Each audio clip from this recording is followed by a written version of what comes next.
Meantime, President Trump continuing to push for a deal with Iran as talks continue. He's remaining firm on his red lines for Tehran, hoping to put an end to the fighting. But the president also says, regardless of tactic, the U.S. is going to win, one way or another.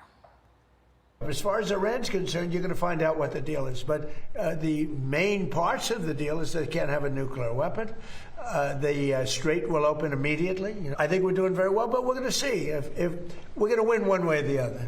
We're going to win on paper, or we're going to win military. One way or the other. It's going to be militarily or on paper. All right, let's bring in Michael Allen, former senior director for President Bush's National Security Council. Michael, it's great to see you. Thanks for being here. Thank you. Thanks so much for having me. Of course. So the president talks about this deal a lot. We've been in a ceasefire for more than 8 weeks, maybe 9 weeks now. Doesn't seem like there's been a whole lot of progress on, reaching phase one of a deal that would then lead to phase two of another negotiation. Do you think at all that the more that the president talks about a deal that isn't moving super fast, the harder it is for the American people to maybe swallow it if a deal does not come together? And on the flip side of that same coin, it does help the markets when he talks about the deal. So what do you think the strategy is there?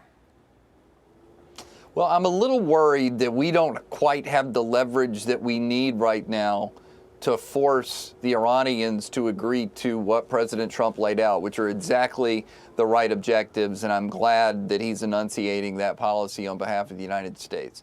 But because we're in an extended ceasefire, and because we seem not to be interested in what admirals would call an escort mission, so destroyers in the U.S. Navy taking commercial vessels through the straits, I worry that the Iranians are thinking to themselves, you know what, I like the status quo. I'm not in war.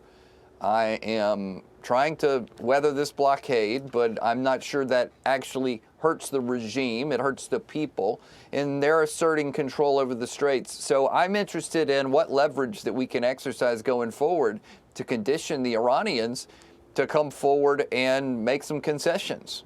Yeah, there is that concern, obviously, that the Iranians don't have much leverage, and they might be looking at dragging this thing out and running the clock as maybe the only piece of leverage they can reach for.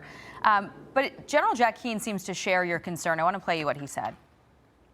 The truth is, they suggested we go into this diplomatic mode because when they shut down the Straits of Hormuz, they said we can work out a deal and we'll open it up in 2 weeks. Well, here we are 8 weeks later. They've never opened it up. And they keep kicking out the idea that we can make a deal. And I think we have to accept the reality that that's just not going to happen. They have one motive in mind here: stretch out negotiations as much as possible, get as close to the political situation in terms of midterm elections, and there will be less likelihood that President Trump would ever pull the trigger and go back to military operations. Do you share that concern that the longer the president participates in these talks, the more boxed in potentially he becomes?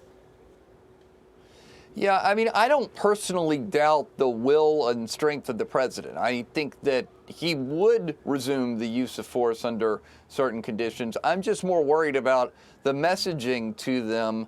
You mentioned that he's messaging the oil markets. I think he is, but when we message the regime leadership, I think what they're hearing is indefinite ceasefire, no more use of force on the table. So I do think we need to be more clear about the or else. What exactly is going to happen to Iran if they don't cooperate?